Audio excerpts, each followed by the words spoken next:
live on the island, which is what they want to do, but also be able to get off, to be able to go about their lives. And I'm happy to say that we're able to be here today, and emergency vehicles are going to start going across probably in about an hour. They're doing the final run through and final inspections, and then later today the public will be able to access this bridge and be able to get back.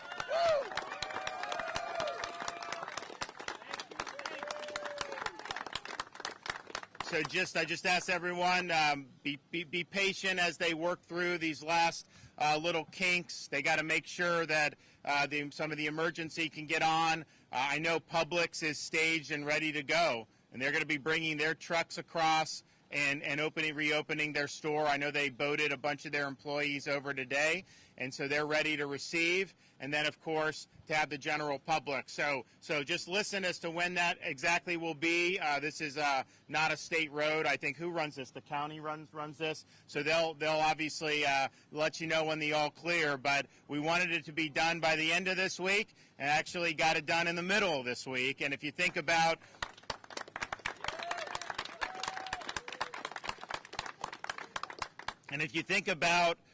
waking up Thursday morning and seeing the images of this, and you said, well, the state will be able to get that bridge restored, at least on a temporary basis, in less than 1 week's time, I think most people would have taken the over on that. Just knowing how government is, it takes them a week just to even have a meeting usually about stuff like that.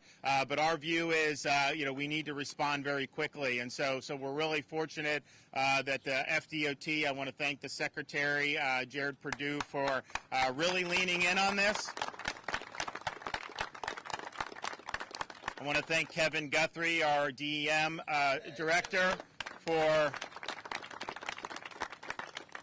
basically it's like when I say, hey, we got to get this done, there's some people, I don't know, maybe we can, and he's just like, all right, we got to do it. I'm going to figure out a way to do it, and we'll work with the relevant agencies to do it. So we're really excited. I was able to tour Pine Island yesterday on the ground for the first time. You go over these things in a helicopter, it's just not the same as being on the ground. What I saw was, I did see debris, I saw downed power lines, damaged infrastructure, but I also saw people that were incredibly resilient. They're boating in things. They're just, there was no way they were going to be forced to leave this island. This is their home. And so they're really, I think, making use of what they have very effectively. This is going to open up so much. It's going to be so much better. But I have spoken with some of the Kevin Guthrie, also some of the utilities, and just said, we've already airdropped some people on here. Now that this bridge is going, they can start getting some of those power trucks, because you have some areas where you have significant down lines. So we got to work to get that restored. I know they're going to be able to bring more fuel on the island now that you have this bridge, which is great. I know people are running their generators and doing all that, but working on the structural fixes for the electric, I think, is very, very important. So we're going to be able to do that. But I think we have a chance to bounce back a lot quicker than people think. I think there's a great spirit on the island, and I think folks, they just wanted to be able to stay there and be able to go about their lives like they will. You obviously can't do that effectively without this bridge. So we have it, and we're proud to be able to say, they told me, we think we'll do it by Saturday, which would have been great too, but they were just plowing ahead, and they're like, hey, maybe we'll have it done by Thursday, and now it's like, well, it looks like Wednesday afternoon. So hats off, really good work. And usually government will promise and under-deliver. Well, here's an over-delivering, getting it done ahead of schedule. Right.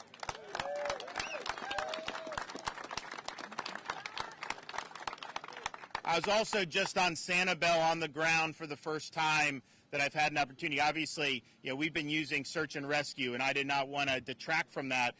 So they're now at a point they've been able to go over the island. So I went, and again, looking at it from the sky, even at close range, you obviously saw damage, don't get me wrong, but to be on the ground there, there's more debris, I think, on Sanibel than any place I've seen thus far in terms of what we've been able to do. Of course, there's a lot of vegetation there generally, so you understand why that would be something that would be the case. Some of the structures, some of these nice homes could withstand, but some of the older ones, there's really, really significant damage. I saw more damage to the power infrastructure on Sanibel than anywhere that I've seen, and maybe even more than Fort Myers Beach. I saw concrete utility poles snapped in half. I saw a lot of places where the lines were totally down. So that's going to require rebuilding that power infrastructure, and the debris removal effort is going to be really, really massive. So the mayor there, I told her, I was like, let us know what you need, but I think we need to get a lot of people on that island who can help with power and help with debris removal. And we need to do that before the causeway is fixed. We do now have has the contract been awarded? It's been executed. Okay, so we done on an emergency basis. They did a procurement for a contract to do like we did here at the Sanibel Causeway. Now, that's a little bit more difficult fix because the damage was in multiple locations. Nevertheless, they feel confident that this will be done in October, they think? By the end of the month. By the end of the month. So we want to work forward on that. We want to be able to connect. It's important. But while that is happening, we don't want to not continue doing stuff. So I've told Kevin Guthrie, I've told these guys, we want to barge people over, whatever we need to do to get more workers. Now, we got National Guard first responders. They're doing a really good job. They're basically camped out over there, and they'll continue to do it. But to make sure that we have folks working on these power lines, Sanibel is long. People don't appreciate it until you're actually there. And it's like one down line after another. It was really incredible to see up close, and the amount of debris, just an incredible amount of debris. This is the first place I was on the ground for that reminded me of Hurricane Michael in terms of the enormous amount of debris. Well, we've got to get that debris cleaned up. So that's going to be a major, major effort. We're obviously going to be here to support that 100% because we know how important it is. But I'm just happy we're able to get this done. I definitely understood where people were coming from, and we wanted to make sure that they were not isolated or forced to even have to leave the island that they love. And so later today will be great. This is new. This is temporary. And I know the county's going to have people out here to kind of make sure, but just go easy on this thing. This is not like 60 miles an hour because they had to do this very quickly. But I think it's an impressive effort. Okay, Kevin Guthrie and then Jared Perdue.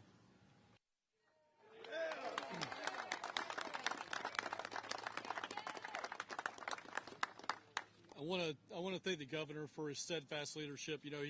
He's publicly said that I don't get any sleep until I get the power, fuel, communications restoration, bridges in conjunction with Jared done. But he's also calling me at 11 o'clock at night, first thing in the morning. This guy is not sleeping either. So he is here for all of the residents of Florida, especially those in this hardest impacted area. So again, Governor, thank you very much for what you're doing. I want to, things like one of the titles that I get inside of this disaster is something called the State Coordinating Officer. So my job is to coordinate amongst state agencies to make sure that we have an all of Florida government approach and response. I've been doing this a while now at the state, about 4.5 years. I could tell you, in my experience over the last 4 years or so, there has not been a secretary, agency head group of individuals that have worked better together than in this disaster. That is unprecedented in my time in state government. I want to thank Jared. This guy's a rock star. He got out here when the governor gave him direction to come out here. He came out here. His chief of staff, Lito's around here somewhere directing traffic. So it's been everybody from the very top all the way down, getting stuff done. This guy right here, Dane Eagle. He's working so hard to get your economic development back up and running. Yep. Jimmy Petronas over there somewhere. I hear him. I didn't see him. Okay. Jimmy Petronas and his urban search and rescue teams, they are here. And I thought I saw Mark Glass, Commissioner of FDLE. FDLE's response here, hundreds and hundreds of state law enforcement officers, if not thousands of state law enforcement officers here, and many, many others. So, again, thank you, secretaries. Thank you, agency heads. Again, thank you, Governor. Let's get to the stats. More than 45,000, I'm sorry, not 45,000, more than 4,500 mission requests have been put in. Over 3,700 have been processed or completed. More than 34 million bottles of water have been distributed statewide. More than 9 million meals ready to eat, or MREs, shelf-stable meals, have been distributed statewide. More than 500 generators have been deployed. More than 500, with a couple of hundred more on the way. We want to take a moment just to say generator safety again. We have been very fortunate so far that the messaging has been heard, Governor, and we haven't, to my knowledge, Commissioner Glass, had a whole lot of carbon monoxide poisoning deaths. So that is good. That is very good. But continue to do that. Don't run generators underneath an open window. Do not run generators in a garage. We do not want that. Keep it far away from your house. Keep it elevated out of the water. Working with our contractor on the water for Lee County, I am happy to report that all water treatment plants that actually push water into distribution, all 13 are actually pushing water. All of them. Again, ahead of schedule. Way ahead of schedule. Now, here's what's happening. You may turn on your faucet and it may not be the right PSI to come out of there. We've got anywhere from about 30 PSI to about 60 PSI in the system. That is by design because we don't want to blow pipes down what we call downrange, down to the homeowner. Just like electrical systems, you have big transformers and substations that feed into feeder lines that feed into residential lines. Same thing happens here. We don't want to pressurize the system to the point we cause more damage. So we're going to be bringing that back online, and start fixing distribution. That's where it goes to the home. We're going to fix that water line next. Our vendor, again, ahead of schedule in that area. I talked to several people this morning, Lee County Administration, Fort Myers Administration, Secretary Hamilton, who is not here, but let me tell you, he is deep in the weeds in the fight on DEP water quality issues, environmental issues, boats and things of that nature. He and his entire team are over at the Lee County EOC right now, getting stuff done there. Talked with FEMA. Talk a little bit more about that in a minute. I have talked to every debris removal company that is involved in this incident. All debris removal companies have people in the field today removing debris. That is happening, including the islands. We are now on the islands as of yesterday, starting to remove debris in all areas. So I want to thank those debris vendors there. I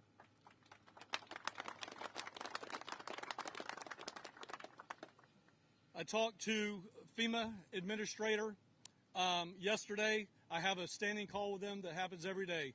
She encouraged her people to be proactive. Get bureaucracy out of the way, get politics out of the way, and be proactive. I'm happy to report that because of her proactivity with her team, they approved 60 days, our original request for Cat A and Cat B at 100%. We're still probably going to ask for additional, but proactively they did that on their own without a letter. So we are now covered at 60 days, Category A, Category B expenses, which is debris removal, emergency protective measures, for 60 days. So that we certainly appreciate FEMA's proactivity on that. I talked to the Ag Commissioner this morning. Ag losses are significant. She's reported that up through her, what we call Emergency Coordinating Officer, Colonel Wiggins, and we're going to continue to work with Colonel Wiggins on that. But ag losses are significant. We're getting numbers on those. We'll hope to provide you those in the coming days. More than 200,000 IA, individual assistance registrations, have been done to date. More tens of millions, approximately $70 million, has been paid out by FEMA already. Again, people are being proactive, and we certainly appreciate that. I'll finish this out with how to apply for individual assistance to include FEMA's Blue Roof system. Homeowners and renters with insurance are still encouraged to apply for individual assistance. They can do one of the following. Go to a disaster recovery center, go to a mobile registration intake center, which would be more like a bus. Go to disasterassistance.gov. That's disasterassistance.gov. They can download the FEMA app. But if you're in any one of those situations where you just cannot do it, if you can at least get to a phone with coverage, you can call 1-800-621-3362. Again, that's 1-800-621-3362. FEMA anticipates that they may receive as many as 1 million registrations for this disaster. Please be patient. The lines may be loaded. They may ring busy. Continue to try to get through. Last, I'll end up with a blue roof system. The U.S. Army Corps' blue roof system has been turned on for multiple counties. You can go to our website. I'll also, at a future press conference, try to have those counties by list. But certainly here in Lee County and Charlotte County, I know for a fact the blue roof system has been turned on. That phone number is 1-888-BLUE. I'm sorry, I'm going to mess that up again. You would think it'd be blue roof, but it's not. 1-888-ROOF-BLUE. Again, that's 1-888-ROOF-BLUE. So please call that number, and you can register over the phone to have somebody come out from a licensed contractor. No money to you. Again, as CFO Petronas said yesterday, the U.S. Army Corps will have a contractor put that on your roof for free. Nobody's going to ask for money. You just call that 1-888 number, and you get that installed on your house. Again, open to all impacted residents inside of Lee and Charlotte counties. Governor, again, thank you for your leadership. I appreciate you.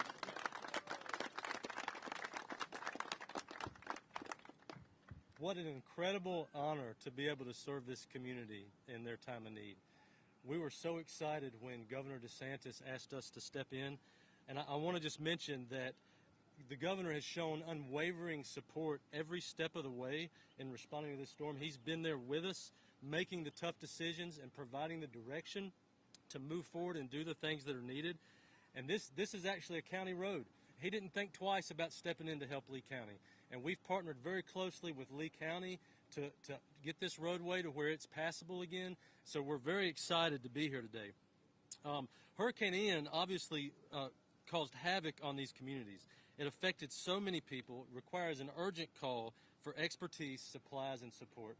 As soon as the governor gave us the direction to work on this facility, we mobilized our contractor, A.J. DeMoya. We mobilized our internal forces across the entire state. We have FDOT leadership here from all over the state working on this project to restore access to this community. As public servants, FDOT continues to make Florida families our focus and serve the communities every way we can. Within the first few days following the storm, cut and toss crews cleared almost 5,000 miles of state roads. And we inspected all accessible state-owned bridges throughout the state. On scene here today, you can see the amazing progress that dedicated crew members have done in a little over 50 hours, as they were determined to restore access to Pine Island as quickly as they possibly could.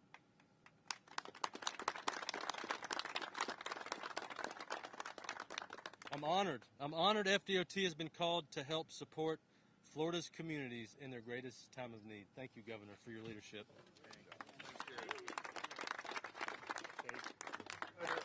It's like a checklist for you right now. What is the biggest need, and what will you be asking President Biden for today specifically? Well, you know, that'll probably be determined after Kevin and I talk in the car ride over there.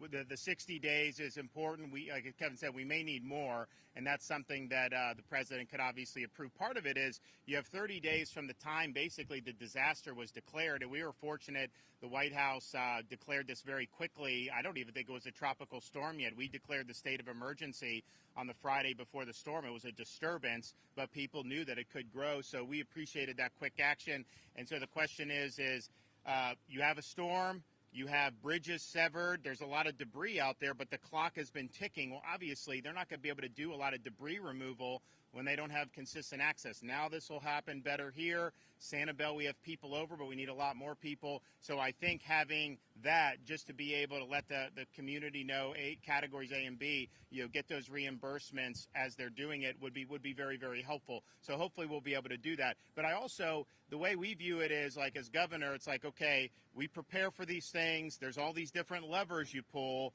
Local government does stuff. We do stuff. We obviously will push buttons for the feds, but we are willing to act at the state level. We are not asking that everyone do our work for us. This is a prime example of this. There was a need, so we acted.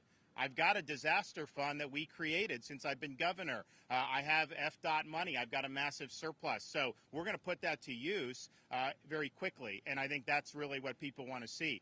Just get this stuff done and move forward. Sometimes the bureaucracy can paralyze this. And I will say, from local, state coordination, FEMA. There's been less bureaucracy holding us back in this one than probably anyone I've seen. One thing I think just generally that we're keeping an eye on, if you look at the power restoration, Lee County with FPL, they've got the vast majority of their customers.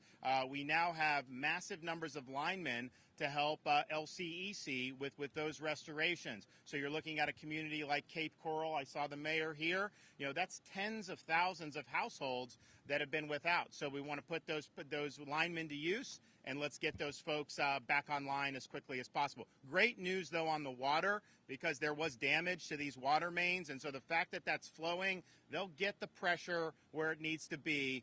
But that is a huge thing. I mean, honestly, if you ask me what to go without, water or running water or power, I would rather have the running water because you can figure out ways to do the power, so you need to get that. We have about a month until the election, but what will that look like here in Southwest Florida? Will we be able to do that as normal? So the question is about the obviously we have an election on November 7th. Or 8th, I don't remember the date. I've been too busy doing this. So, yeah, obviously people are going to be able to vote. I think we still need to, I think the supervisor here is in the process of looking at all the precincts, figuring out, where you may have problems, and then they will propose a solution for the state of Florida. I want to keep it as normal as humanly possible. I think the more you depart, it just creates problems. But we do have precedent with Hurricane Michael. That hit closer to the election, but it was also a more narrow storm. I mean, you get hit in Panama City. If you were on Panama City Beach, you probably didn't have much damage at all in parts of the beach. This is it's a really big storm, so just a little bit different. So they'll be working with Cordbird or Secretary of State to figure it out. But, of course, we want to have as normal election as possible. In an area like Lee, there may be needed to be accommodations. Maybe Charlotte. My sense is the other counties are probably in good shape. Okay, we're going to go meet the president here in a minute. We'll see you guys in a little bit.